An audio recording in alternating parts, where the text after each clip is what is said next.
Central Florida, what's good? It's Coach Joey with my co-host. You in here boxing over And there. this is Coach's Corner. Listen, we got a special guest today.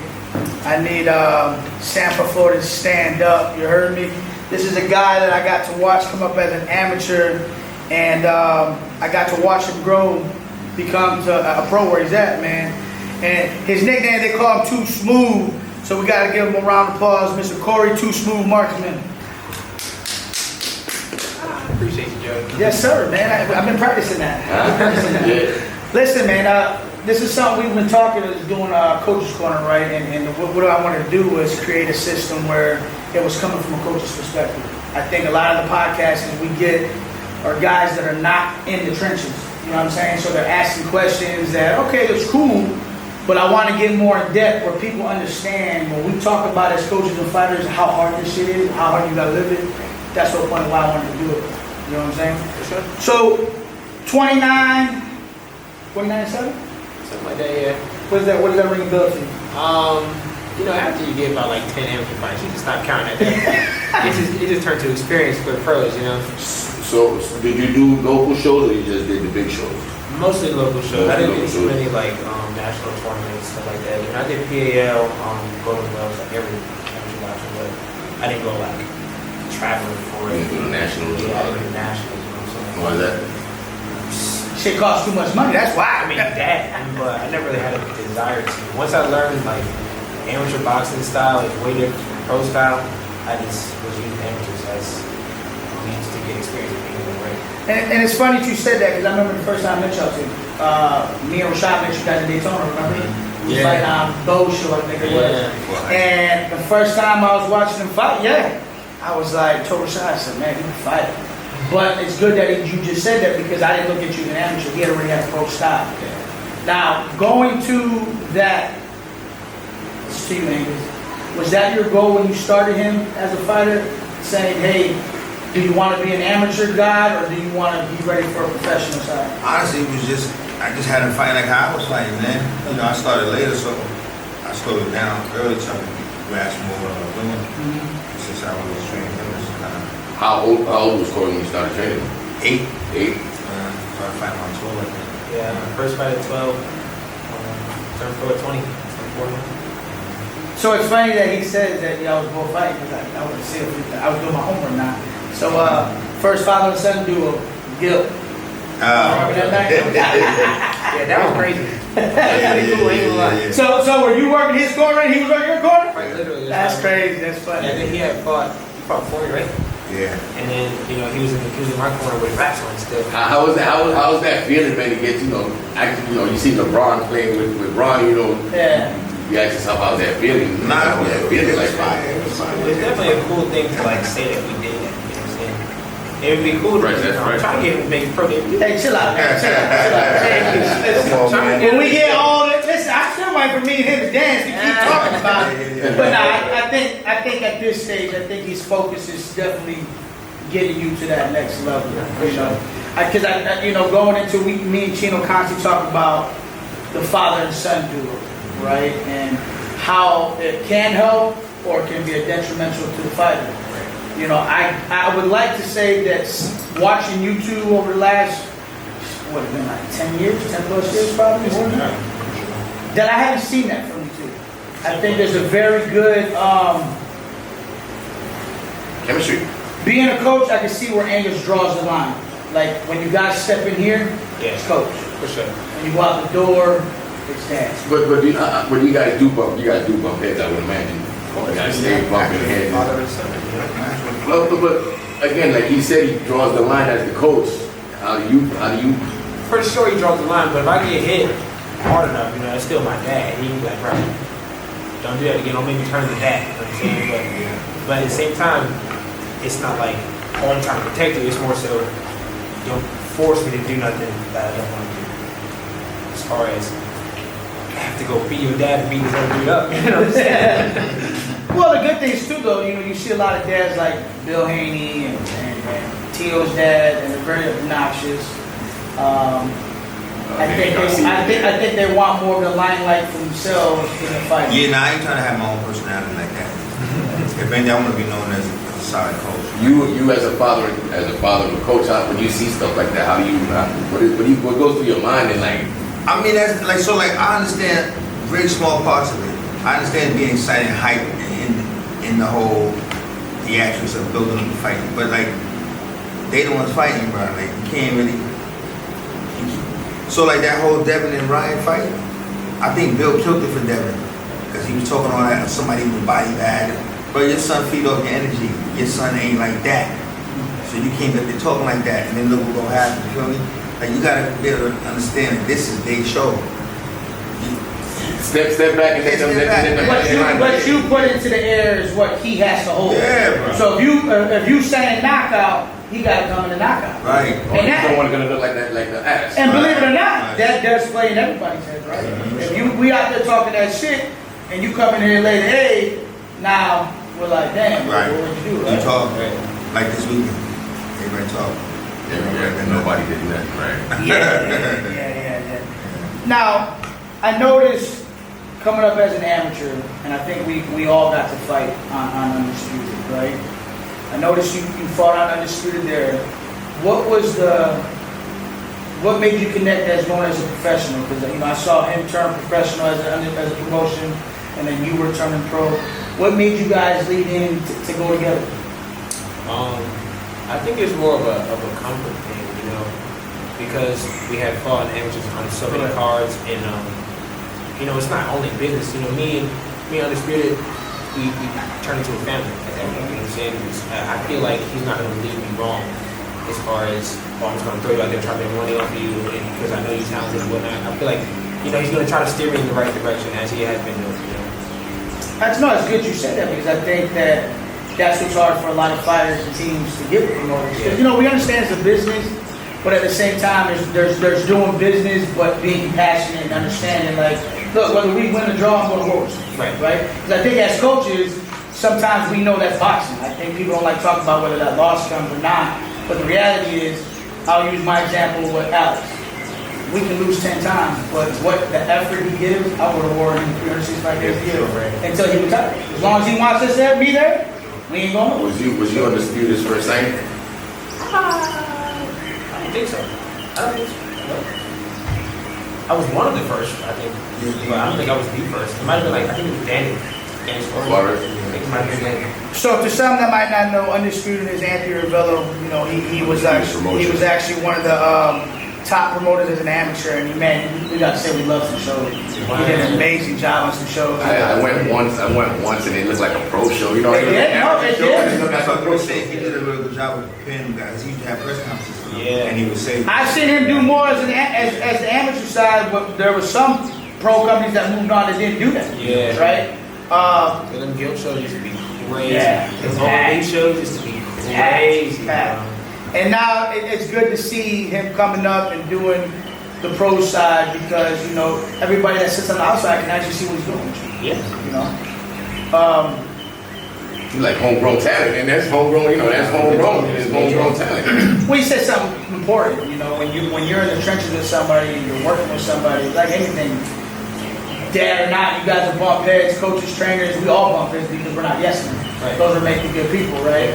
And I would like to say, I know Anthony personally. We have a good relationship, and it's the same thing. He's not a yes man. He's gonna tell you what you need to hear when you need it, but that's a beneficial thing too, because now you got two people on both sides that are going to give you what you need to hear, not what you want. Right? Genuine love on both sides. It's just not about the fight. It's about life itself. Right. So let's dive into the X's of boxing, man. Let's dive into the X's of boxing. What is Corey's purpose for boxing?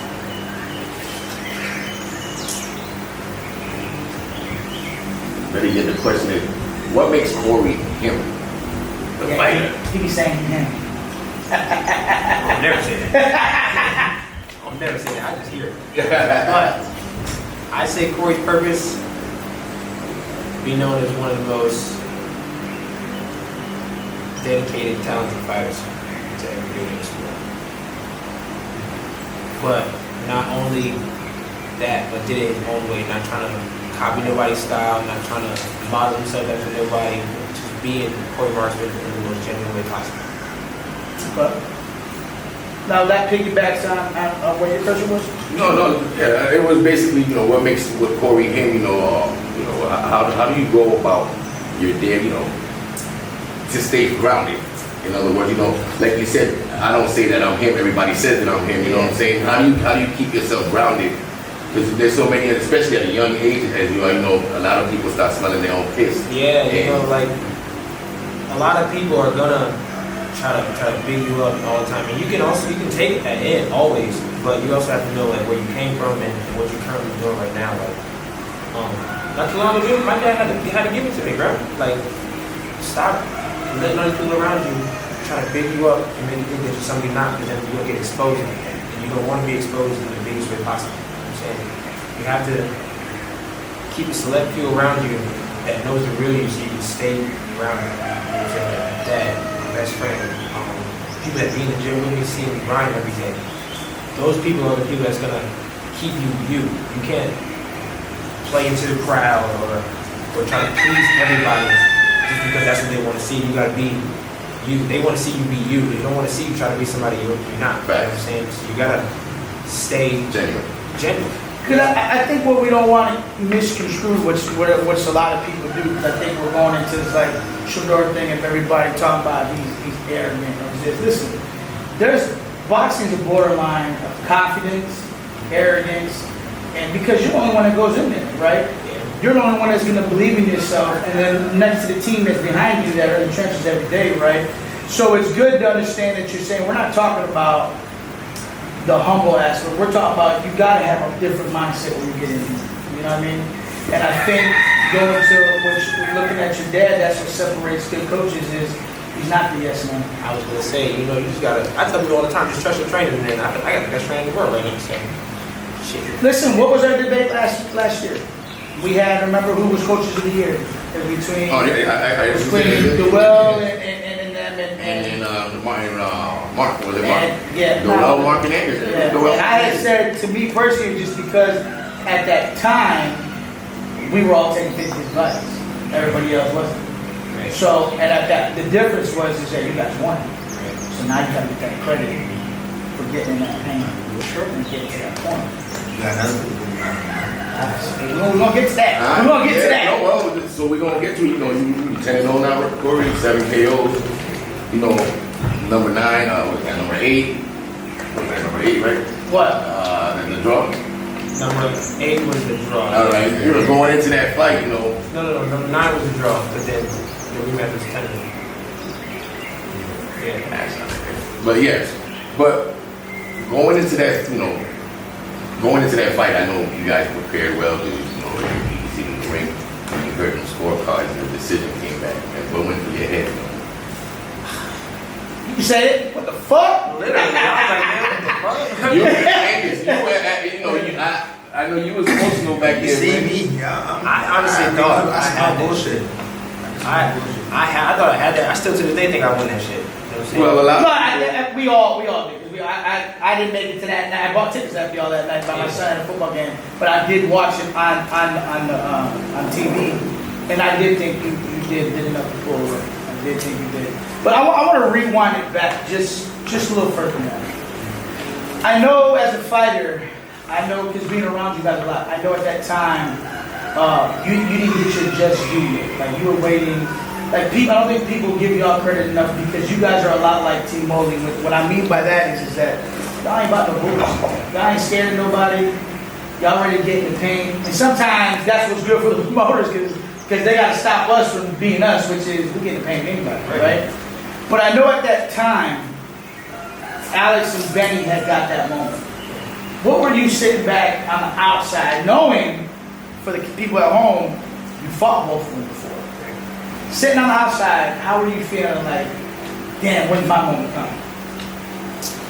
It's not really a damn, when's my moment coming? It's more so like, I know it's coming. I know if I try to force it right now, it's not going to be the right moment, so I just let it come to me. So I'll never try to force no opportunities or make something out of nothing. I just trust the process. Whatever happens, happens. But I was glad for Mole and you know what I'm saying? Let them have that because I know my moment's gonna be It's gonna be here. I'm gonna make it poppin'. Now, what's crazy was when we got that opportunity to fight on that card, we ended up losing by a round. Right? So we wouldn't do the rematch. We ended up not getting. Well, the rematch was signed. Alex and catching Kobe. But look how God works. Okay, we get a phone call about who's filling in. As people that are, I consider as family because we always work with each other and we always put in work. It was joy to my ears to hear That Corey got his shot. even though we weren't fighting, I was astonished to know y'all was right back in line to go get it. Because in reality, what was going to happen, we all knew us three were gonna tangle. So one of us were gonna tangle, right? But to hear that when you got that phone call, was that like it's fucking good? Well, bro, before you go, we were getting ready for the end of that month on Marlena's first fight here. Oh yeah. Ah. So they cut us off of that. And went So boom. it's been like 2 weeks, right? 2 weeks. Yeah, so they had another opportunity. But you see what happens, people? You stay ready and you gotta get ready. Yeah, right, man. And you know they fought in the ambush too, so he I mean, Man, hell yeah, give me that, bro. You gotta get that leg back. He beat twice in amateurs. Like, man, fuck that. I gotta get that shit back. So was the rematch more? You wanted the rematch more than you wanted that first? Nah, I wanted the first one definitely more than a rematch. Yeah. The first one was like, I'm gonna beat your ass because you beat me, you robbed me twice. I think that's why. Oh, and you lost undisputed in amateur. Yeah. It was for the belt. It was at the OLE, right? Yeah, I had won the belt, and then I had fought him the first time. I feel like that one definitely got robbed. And then the rematch was at Guild, definitely got robbed at that one. Yeah. So I was like, man, I'm gonna whoop your ass for this belt. That's what it was.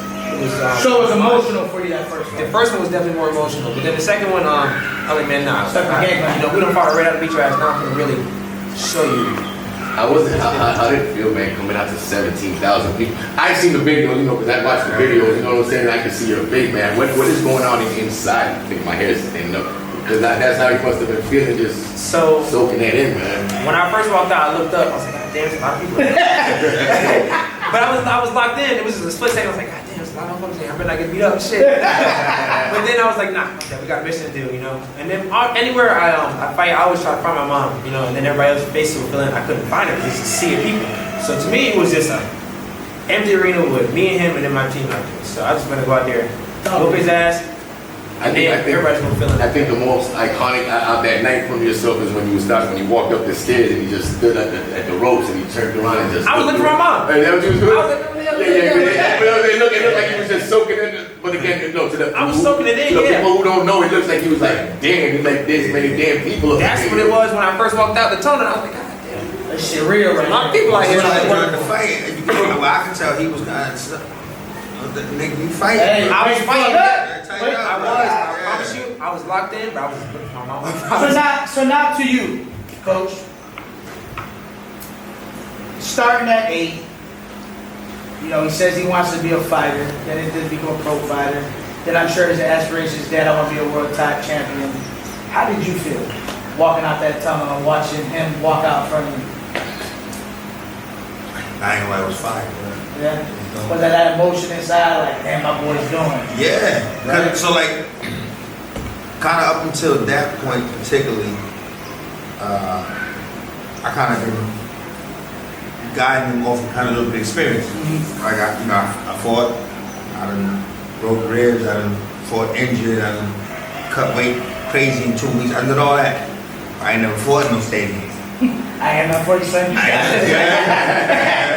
I'm following you, So like, I can't really tell you, control your emotions like this because I can't say what it's like to be Your emotions must have been, been right. Like I've been in big stages with other fighters I work with, but it's different when I'm, you know what I mean? Yeah. My son at this time, you know what I mean? So it was like I was kind of in awe of him because it was a little separation. I ain't done that before. But then at the same time, like you said something special right now. At the same time, you were still like, we still got to fight. Because Coach clicks in at that moment, like, hey, look, all week you've been getting the media and you're feeling good and you're feeling this, but I think it's also very important that conversation is that, hey, remain to what you're supposed to do, stay true to what you do, because this is that moment. It's the moment we all been waiting for, right? Yeah. to see you on that stage, you know, sitting on the outside watching it, to see you guys in there, dad and son, what was the proudest moment in that fight for you?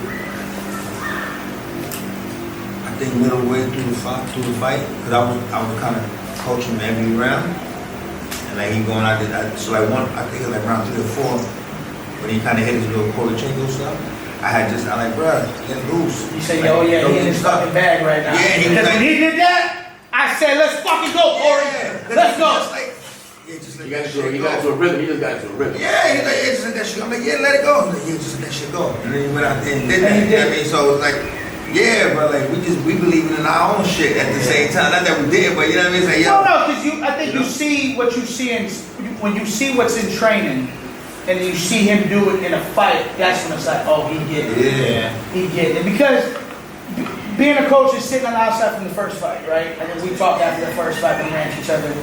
And I think the difference in that fight from first to second was the emotion. I think the first one, I had to get that kid right. You know what? I think the difference in that fight was he adapted to the fight. Absolutely. And the other one didn't adapt. That was the difference. Well, 'cause- the other one adapted, yes, but he went back to his old style instead because he was trying to come out and box with a boxer. Right. And But that's the part of coaching that we yell at talking about, about right? the second and third round, it was a wrap with that. Right? And think about it. In that first fight, you sat in the booth more than you should, right? We know he was young. What the fuck you doing up in that booth, man? Get up on the outside and use your legs, right? You got legs while we sitting inside, right? But I think the first fight, in my opinion, watching it was more emotional because he beat you twice.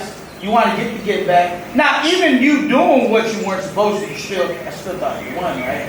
But now going to the second fight, did he stick to the game plan? Yeah, for sure. Okay. No, not just you. We thought. I thought definitely. Bruh, that was a hard ass camp. And I remember in the fight, I'm thinking, all right, do this. And after the fight, I'm sitting in the locker room. I looked around, I said, Dad, I was trying everything. I was trying to do everything. So Benny's a tough kid then in that ring. He's tough, yeah. He's always been tough. Yeah. You know what I'm saying? I ain't gonna never like. No. What I mean, because you said I gotta try. I tried everything, you know. I'm saying I'm trying everything that we did during camp. You know what I'm saying? Tie-up shit, boxing, inside shit. I'm trying everything. I'm literally having flashbacks from when we was in Philly. You know what I'm saying? I'm literally trying everything. How was that out there, man? Going Philly? Yeah. Even great work. Leaving Florida to go up there for a few weeks. Man. Great work. Especially going up out of state, place you don't know. It's like the whole gym is against you, and I really kind of prepared for That Florida kid, we're gonna show him what we about. Yeah, Everybody- the atmosphere, the atmosphere. It's just a small version of what we went out there for. You know what I'm saying? It's a whole bunch of people just there watching and shit. There's a lot of people there that's not there for you, and so when you go up to that gym, it's a whole community against you in the ring, and then really just You just gotta go out there and get your go out respect. there and do what the hell you're supposed to do. You know what I'm saying? I mean, I did notice that. I think for us as coaches, right, when we sit in that ring, we want to see how that first round goes. Because in most fights, that first round is the most dangerous in the end, right? Because you're gonna take chances or you're gonna set the tone. For me, seeing, I know, because I'm always thinking about how he's thinking just because you're coaches, right? So as soon as you came out on that fucking jab and that shit was running, I said, oh, fight's ready. Yeah. Because that showed me where you guys were setting the tone. So what did you adjust to from the first to the second fight? Because to me, I really didn't see a difference in the fight, you know, other than when you got locked and loaded, you know, your flow is, you know, you flow different, your feet moving, you know, your body, you know, your hips are doing everything was moving. In the first fight, you was doing that also, so. I think it was more so the first fight, the emotion just got the best of me. I was just like, man, fuck that. I'm just gonna beat your ass any way possible. Right, and I was gonna say that you sat in the phone booth for a long time. Like Corey's yelling, why Right, I'm like, Dad, just give me a second. I gotta move his ass real quick. So he come back to the corner. second fight, it was more like, Right. yeah, literally. What the fuck are you doing? That's him doing that. What the fuck are you doing? Yeah. So going into that second rematch, right, what I felt was the adjustment was made because you start off the first 3 rounds beautiful, keeping them on the outside, making them have to guess, right? But then you fell into the roof of the net, right? But this time I thought it was just one time. Came back to the corner. What you say? What the fuck? Literally. We gonna do this shit again? I literally just said, bro, he's like, what? What am I doing wrong? I said, bro, is it the first fucking fight again? Yeah. You let him get to you. Okay. Keep him the fuck up off of you, man. Because even the corner of the announcers were stating the same thing. Yeah. Oh, it's falling in. But as soon as you came back, you got back on that jab. Cause I remind him, cause again, he wanna fight. Yeah. He wanna Still fight. got like 17,005, coach. Yeah, chill. We trying to push. Hey, it was all, hey, it was all for you. It was all for you. You Listen, at least 14,000 was for you there. You know, Yeah, right. it was yelling for you. Listen, you got the outclass, and that's the actual. So now, You outclassed. what you did do after you, which was what I'm saying is to most people don't understand, adjustments is what we all train for and can. We ain't in here just hitting mitts. We really working on what adjustments I want to are. speak on campus. So, you know, I know for pro boxers, I know, you know, a lot of these guys got to work. They got to, you know, box, and it becomes hard for you.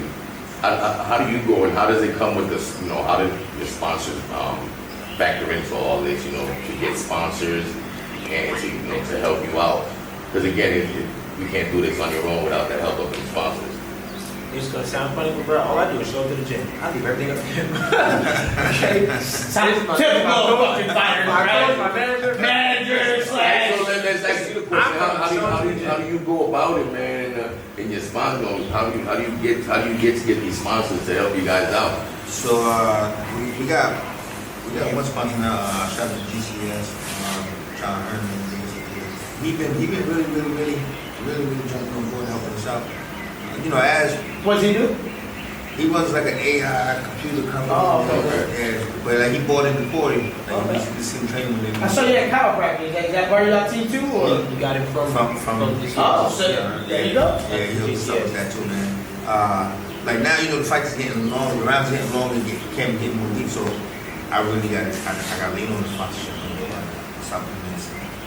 Part of well, because you know, part of being as pro people don't understand is that amateur and pros are different. We have this argument every day. I'm constantly screaming and yelling at these amateur people that talk about amateurs are harder than pro. I'm like, is Justin Checkers the same? Look, he raised his hand because we battle it. I'm like, it can't be.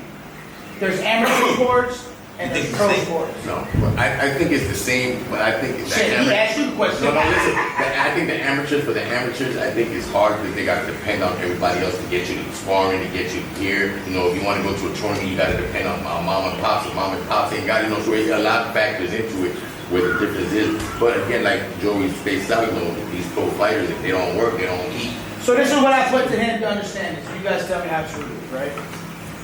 You don't get a second chance in the pro, right? You have to, this ain't just, I get to fight this weekend, let me cut a little weight. This is something you do 365 days a year. Some people gotta work. Some people gotta support a family. Some people got a husband, wife, they gotta come home and do all these things. As kids, you don't gotta worry about nothing because mom and dad take care of the bills. All you gotta do is go fight, show up, tie your sneakers, and you lose, right? Yeah. I always say, now the best form I use is checkers and chess. Yeah, that's how amateur pro. And maybe I'm biased because we're pro coaches, but I still look at it like you can't tell me being a pro is easy. Nah, he kind of right. Part of the reason why he never did a lot of the national stuff is because I ain't push. Right. You know what I'm saying? But if I don't do that now, You ain't gonna get nowhere. you feel me? Because like, if you don't get them the proper training that they need to support the talent they got, where they just gonna be. Nutrition, You know what I mean? Like, nutrition, you got. It's a team. It's a team of people that help take care of body, right? I'm sure Angus does it to where as you said, you do it off on him, right? So in other words, you delegate what Corey has to get from other people. You put other people in position to do those things, and you just make sure everybody's doing their job to that aspect. I think it's very important in the team. I want to ask you, and I think for people to know too, what's Corey's routine? Because I usually say 2 weeks out of the fight are the worst for coaches and fighters, because that's when weight starts dropping. I know I spoke to your dad earlier, and I said, listen, man, when can we get him in on the first episode? I don't want to bother him next week, because as coaches and fighters, I understand what you're going through. So, what does Corey go through those 2 weeks? What's a mindset? What's your mindset that you're going through? Me? Yeah. Yeah. I'm turning to like eight or eight. King Crab. Yeah. I'm dropping weight, you know what I'm saying? You thirsty, you hungry, you you still gotta go out there and push every day to make sure you can meet the weight. And it's like all the other shit that you was dealing with earlier in the weeks, it was okay because you can eat.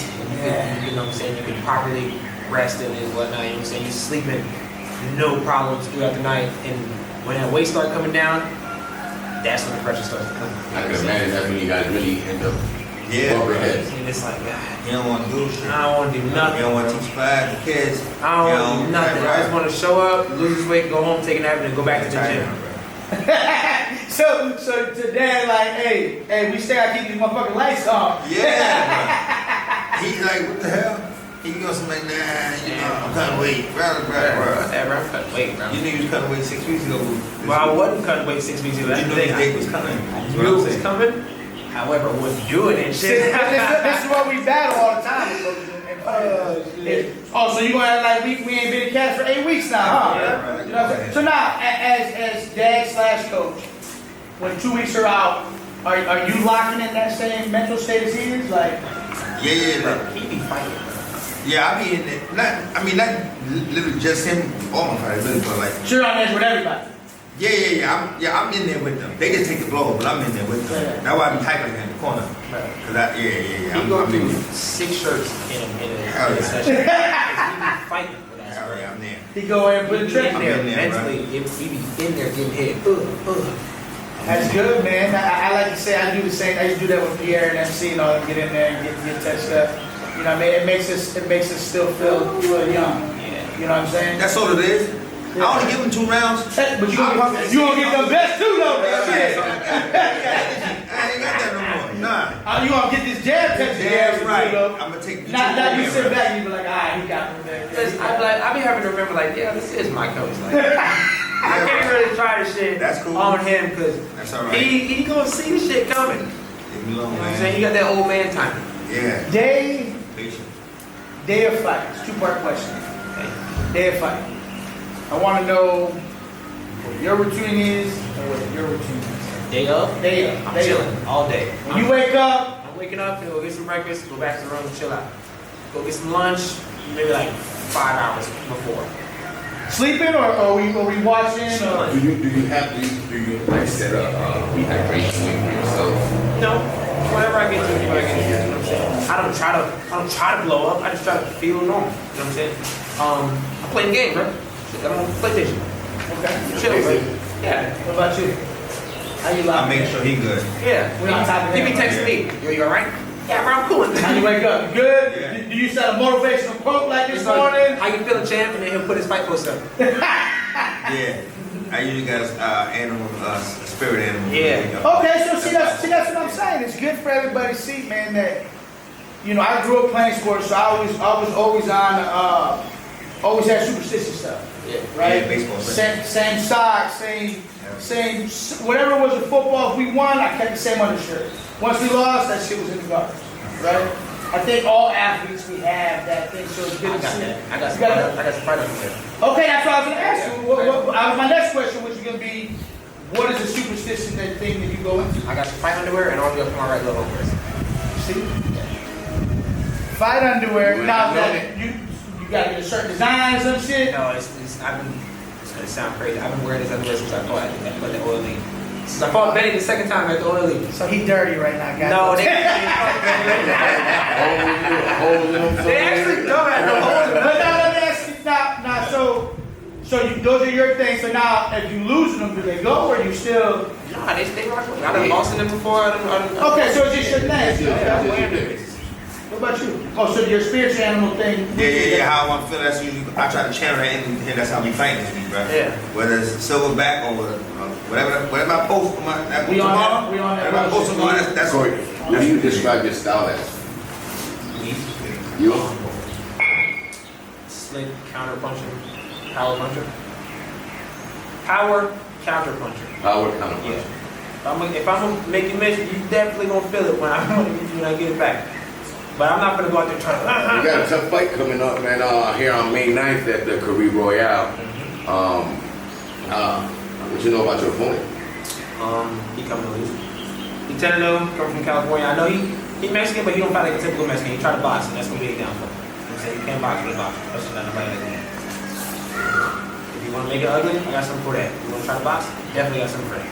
I love that. I love that. That's the confidence. And it's there. It's not copied off. I just know what I can do. But you gotta have that, though. Yeah. You see what I'm saying? Like, I got. And it didn't come off as arrogant either. So. But here's the thing, like, ain't that what we teach our kids?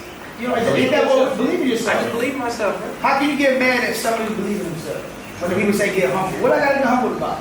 I gotta believe in myself to go get this. I gotta go get this victory because you know why? Here's the pressure that nobody talks about as a fighter. The pressure you have in the gym on your shoulder, the pressure you have in the gym on your shoulder, the pressure you have in your promoter on your shoulder, the pressure you have with mom on your shoulder. It's a lot of pressure. So you gotta have that other side that comes with it to be able to come in here and do your job, right? So I love how he talks that. There ain't nothing wrong with that to me. And I got some mean ass friends too. Shit, I ain't trying to get made fun of with my friends. Social media is cool, yo. Social media. Nah, your friends and your family the worst ones. I got friends. So after May 9th, supposing you win, what do you want after that? Like I said, I'm not trying to force nothing. Whatever comes my way, comes my way. You know what I'm saying? The opportunity's gonna present itself. So just like that Netflix thing I was supposed to fight on, I wasn't able to do it. Another opportunity will present itself. I'm going to event May 9th. So whatever happens, happens. I just trust in my ability to take me there. So my last question, because we're about to get out of here, man. Give me your 5 top favorite coaches of all time. 5, any order. Any order. Any order. On Shields. You gotta speak up because these ain't all. Nassim, R&B.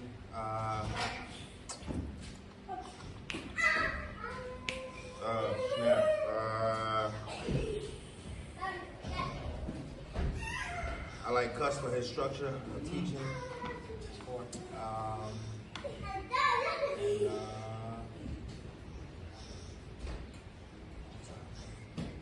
Right now, I'm feeling Bomac. I was about to say no Bomac.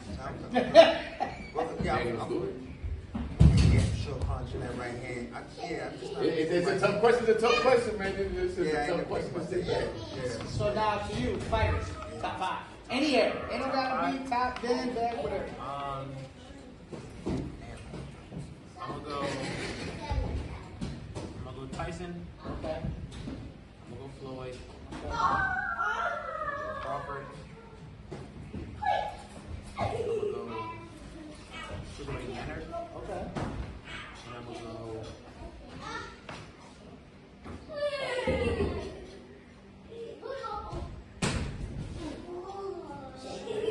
Tough question. That's the last one. I'm gonna go. Honestly, I'm gonna go Ray Robinson. Sugar Ray Robinson. I mean, listen, they're all good picks. I think you go back and look at all these fighters from years. I'm taking off Ray Robinson. I'm putting Joe Lewis. Oh, so he went old school. Yeah, I'm gonna put Joe Lewis. You got a lot of old school. That means you watch a lot of film. I just like history. Okay. Do you watch old films? I I put Joey onto that Roku. They got them old fights. They just fights all day. So, The Roku had live old fights. all day. The Box Nation? Yeah, they got a Zone channel. They got a HBO channel. Oh, And okay. then they got another third one that they play like local stuff and stuff. Yeah. So, as long as you wrap it up, man, I truly appreciate our boys coming out here, man. It's starting off our first episode. This is something we're going to try to do, but I truly appreciate our boys coming out there, man. And we look forward to next week. Y'all both getting that dub, getting in there, putting that work in. And listen, man, y'all go out there and support Corey 2SMOOVE Marksman next Friday, May 9th at the Creed Royale and MVP and Box Lab. Undisputed Promotion. Man, we want to send a shout out to everybody, man. All the people that support us. We're gonna try to get this done for you, man. Shout out to Corey 2SMOOVE Marksman. Any last words? Shout out Undisputed. Shout out GCS. Shout out the Orlando Real. Shout out Marksman Boxing Academy. Shout out all of y'all for supporting me. Love y'all, man. And we out.